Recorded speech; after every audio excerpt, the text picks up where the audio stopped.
Kolbrin Bible, Book 6, Book of Morals and Precepts, Chapter 1, Preliminary.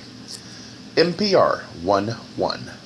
Wisdom is the treasure of all ages, which shall endure incorruptibly, forever until time is spent.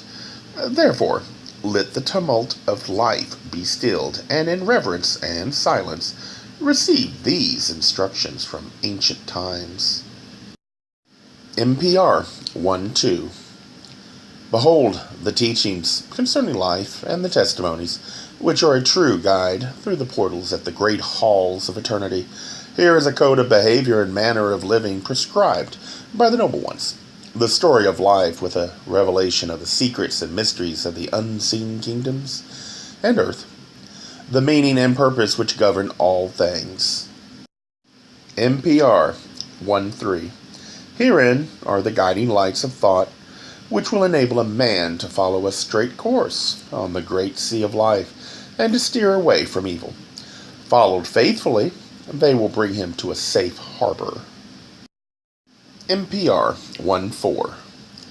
To enable him to give a righteous judgment and return a suitable answer to one who speaks to him or challenges him, by holding these things in his heart, he shall maintain a position of respect among the people and be delivered from the yoke of common folk. MPR 1:5. The dispensations of eternity shall not remain hidden from him, nor shall life conceal its mystery. Behold, herein is wisdom and knowledge given to you, that in the fullness of time all the inhabitants of the earth may dwell in its glory. The old teachings which will provide a staff for the simple and a guardian for the young. MPR 1:6. Wherever the sun shines or the wind blows, wherever there is an eye to see with clarity or an ear to hear with understanding, a mind to receive and assimilate, there let the greater way of life be made known, and the maxims of truth be honored and obeyed. MPR 1:7.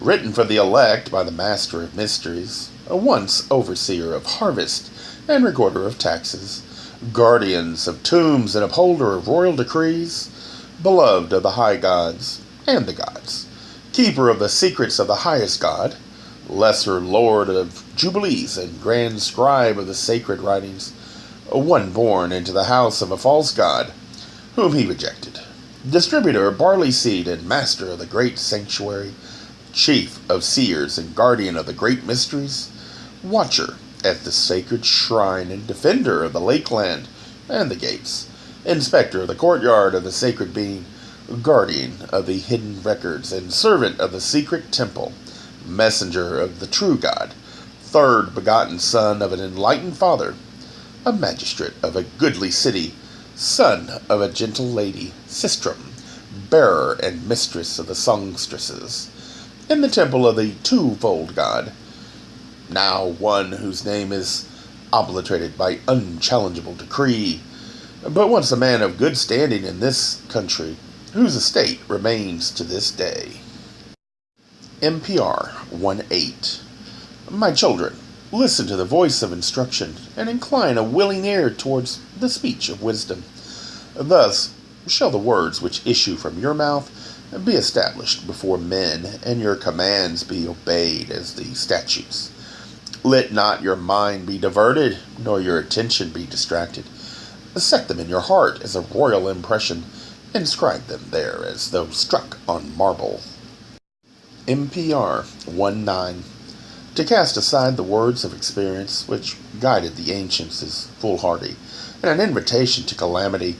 Therefore, immerse yourself in the writings of the past, as in cool waters at the heat of the day, and your spirit will emerge refreshed and strengthened. They will be a steadying oar enabling the vessel of your heart's desire to alter course and wear against the winds of adversity without capsizing.